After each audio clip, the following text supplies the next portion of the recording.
Good morning, Ahmed. Thank you for considering this interview to us.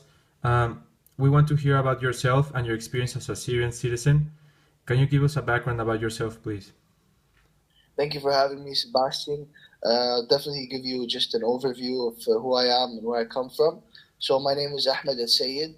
I come from Syria. I'm a Syrian citizen. I come from the oldest city in the world, Damascus, Dimashq in Arabic. Um, so I mean, I have a family back there. We come from a farmer background, where we have land and we've established our legacy since the 50s. And basically, I haven't lived long in Syria. I moved when I was a kid. The family moved to Kuwait, where we were able to have our life there. Nevertheless, I did go back for many summers and winters to see the family and my grandparents.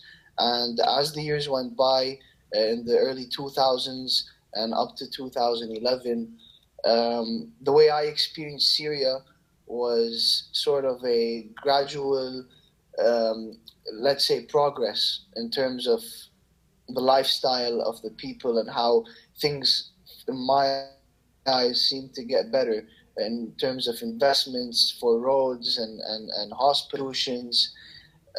So when things broke out in 2011, it was hard for me to understand why that was happening because in my eyes, it seemed as though, under the Assad regime, things were fine.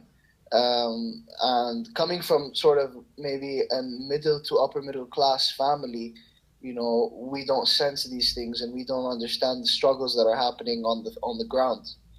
Um, so it was a different experience for me not to go back to Syria starting at the year of 2011 when things broke out. Thank you very much. I Thank you very have much. I have another I question. have another question. What would you think Go of ahead. having What would you think of it? another country, let's say the United States, putting boots on the ground on Syria just to regain control of the country and stop all the problems they're having right now? Let me tell you something, Sebastian. I believe that nobody really has a proper solution and structure for the issue of Syria. And what I mean by that is we try to use everything that we've used in the past. So let's put grounds on the troops, or let's support the rebel group, or let's just give money and help people that we think are the good people and the bad people. The first thing we need to do is establish who's in the fighting ground and who is fighting, because it's sort of a playground in Syria at the moment. Nobody is representing the Syrian people. Okay, the people who were representing the Syrian people ended up being infiltrated into these other extremist Muslim groups such as Jabhat al-Nusra, such as ISIS, and many other small factions. So these people do not represent the Syrian people, or at the very least, I can speak for myself. They do not represent me, and so as well, looking at America or even Russia coming in and putting troops on the ground, that is a short term solution. But then after that, what? I don't want my country to end up like Iraq. Iraq was destroyed completely by America. Everybody knows that. Let's be straightforward and blunt, because they didn't know how to handle these things. They do have the capacity and the power to put on a mission, but they do not know what the solution is because they do not know what kind of people we are. We have a different culture, we have a different society, and we have to figure things out on our own. Now, of course, that's very ambitious and idealistic to say, but I don't believe that having troops on the ground is going to make it happen and make it work.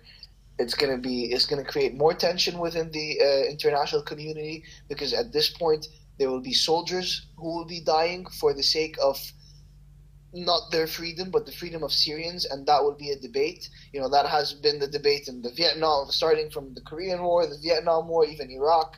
And on top of that, they're not even able to accept Syrian refugees. I mean, just yesterday they did the vote in the House that they didn't want to accept these refugees. So I don't think it'll be an effective solution.